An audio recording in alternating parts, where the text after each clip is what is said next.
എല്ലാവർക്കും മച്ചക്കല കിച്ചണിലേക്ക് വീണ്ടും സ്വാഗതം.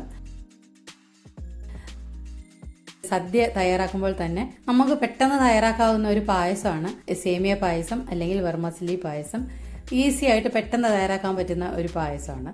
അപ്പോൾ നമുക്ക് ഇതൊന്ന് തയ്യാറാക്കി നോക്കാം. ഇത് എല്ലാവർക്കും അറിയാവുന്ന ഒരു പായസമാണ്, എല്ലാവരും ഇത് എപ്പോഴും തയ്യാറാക്കുന്നതുമാണ്. എന്നാലും നമുക്കൊന്ന് ട്രൈ ചെയ്ത് നോക്കാം.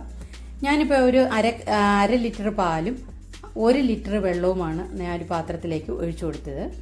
നമ്മൾ തിളപ്പിച്ച ആറിയ പാലാണ് ഞാൻ എടുത്തത്. കവർ പാലായതുകൊണ്ട് തന്നെ ചിലപ്പോൾ അത് പിരിഞ്ഞു പോകാനുള്ള ചാൻസ് ഉണ്ട്. അതുകൊണ്ട് ആദ്യം ഇതൊന്ന് തിളപ്പിച്ചതിന് ശേഷം മാത്രമേ പായസം വയ്ക്കാൻ ഉപയോഗിക്കാൻ പാടുള്ളൂ. അല്ല, നമ്മൾ പായസം വയ്ക്കാൻ എടുക്കുന്ന പാത്രവും എപ്പോഴും ക്ലീൻ ആയിരിക്കണം.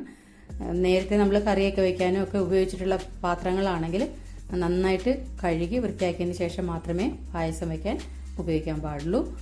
പാലൊന്ന് തിളച്ച് വരുന്ന സമയം കൊണ്ട് നമുക്ക് കുറച്ച് നട്ട്സും ഗ്രേപ്സും ഒന്ന് റോസ്റ്റ് ചെയ്തെടുക്കാം. ഞാനിവിടെ 2 ടേബിൾ സ്പൂൺ വീതമാണ് നട്ട്സും ഗ്രേപ്സും എടുത്തിരിക്കുന്നത്. ഗ്രേപ്സ് 2 കളറായിട്ടാണ് എടുത്തിരിക്കുന്നത്. നമ്മൾ ഒരു ഭംഗിക്ക് വേണ്ടിയിട്ടാണ്. നമുക്ക് ഇതൊന്ന് റോസ്റ്റ് ചെയ്തെടുക്കാം. ഞാനിത് രണ്ടും റോസ്റ്റ് ചെയ്ത് ഒരു പാത്രത്തിലേക്ക് മാറ്റിയിട്ടുണ്ട്. നമുക്ക് ഇതിലേക്ക് തന്നെ നമ്മുടെ വെർമസലി ഇട്ട് കൊടുക്കാം. ഇതൊരു 150 ഗ്രാം ആണ് എടുത്തിരിക്കുന്നത്, 150 ഗ്രാം. ഇത് നന്നായിട്ട് നമുക്കിതൊന്ന് റോസ്റ്റ് ചെയ്തെടുക്കാം.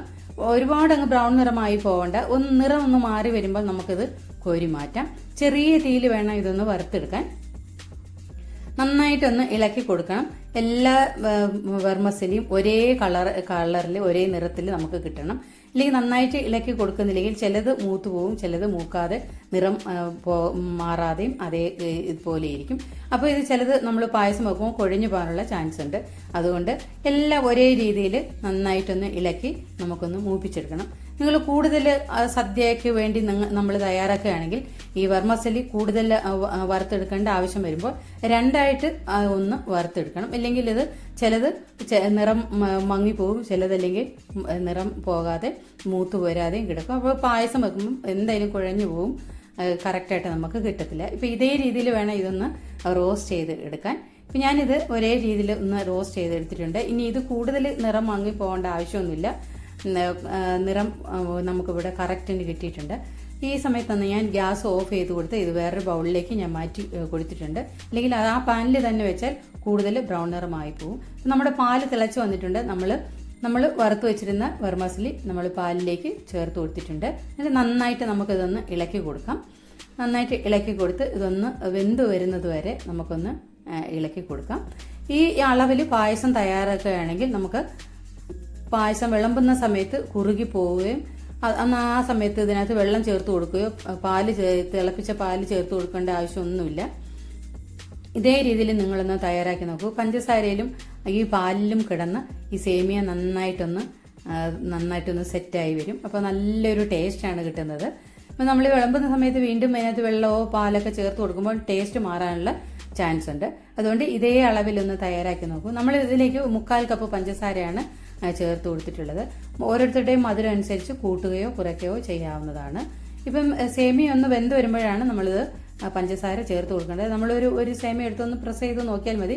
അപ്പോൾ നന്നായിട്ട് അത് സോഫ്റ്റ് ആയിട്ട് വരുന്നുണ്ടായിരിക്കും. ആ സമയത്ത് പഞ്ചസാര ചേർത്ത് കൊടുത്താൽ മതി.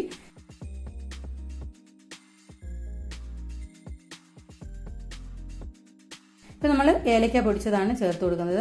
ഞാൻ 1.5 ടേബിൾ സ്പൂൺ ഏലക്ക പൊടിച്ചത് ചേർത്ത് കൊടുക്കുന്നുണ്ട്. പഞ്ചസാര ചേർത്ത് പൊടിച്ചതാണ്. നമുക്ക് ഇപ്പോൾ പായസം നന്നായിട്ട് കുറുകി വന്നിട്ടുണ്ട്. ഇനി ഇതിലും കൂടുതലായിട്ട് കുറുകേണ്ട ആവശ്യമില്ല. നമുക്ക് ഈ സമയത്ത് ഗ്യാസ് ഓഫ് ചെയ്ത് കൊടുക്കാം. എന്നിട്ട് നമ്മൾ വറുത്ത് വെച്ചിരുന്ന ഗ്രേപ്സും നട്ട്സും ഇതിലേക്ക് ഇട്ട് കൊടുക്കാം. ഞാൻ ഗാർണിഷിന് വേണ്ടി കുറച്ച് മാറ്റി വയ്ക്കുന്നുണ്ട്. ഇത്രയേ ഉള്ളൂ. നമ്മുടെ വളരെ ടേസ്റ്റി ആയിട്ടുള്ള പായസം ഇവിടെ റെഡി ആയിട്ടുണ്ട്. ഈ നമ്മൾ ഒന്ന് പാത്രത്തിന്റെ ഷേപ്പ് ആയി വരുമ്പോൾ വളരെ ടേസ്റ്റി ആയിട്ടുള്ള പായസം നമുക്ക് കഴിക്കാവുന്നതാണ്. ആ സമയത്ത് വേണം പായസം വിളമ്പാൻ. ചൂടോടെ നമ്മൾ തയ്യാറാക്കി കഴിഞ്ഞാൽ ഉടനെ നമ്മൾ പായസം വിളമ്പുമ്പോൾ അതിനൊരു ടേസ്റ്റ് ഇത്തിരി കുറവായിരിക്കും. ഒന്ന് ഇരുന്ന് സെറ്റായി കഴിഞ്ഞിട്ട് നമുക്ക് വിളമ്പാവുന്നതാണ്. വളരെ ടേസ്റ്റി ആയിട്ടുള്ള നമ്മുടെ വെർമസലി പായസം തയ്യാറായിട്ടുണ്ട്. ഇനി ഈ പിറ്റേന്നായാലും ഇതേ അളവിൽ തന്നെ ഇതേ രീതിയിൽ തന്നെ ഈ പായസം ഇരിക്കും. ഫ്രിഡ്ജിലൊക്കെ വെച്ച് കഴിക്കാനും വളരെ ടേസ്റ്റിയാണ്. എല്ലാവരും ഇതേ രീതിയിലൊന്ന് തയ്യാറാക്കി നോക്കൂ. ഈ ഓണത്തിന് നിങ്ങൾ വെർമസലി പായസം ഇതേ രീതിയിലും തയ്യാറാക്കൂ. എല്ലാവർക്കും എൻ്റെ ഹൃദയം നിറഞ്ഞ ഓണാശംസകൾ. അടുത്തൊരു നല്ലൊരു ഡിഷായിട്ട് നമുക്ക് വീണ്ടും കാണാം. അതുവരെ എല്ലാവർക്കും താങ്ക് യു.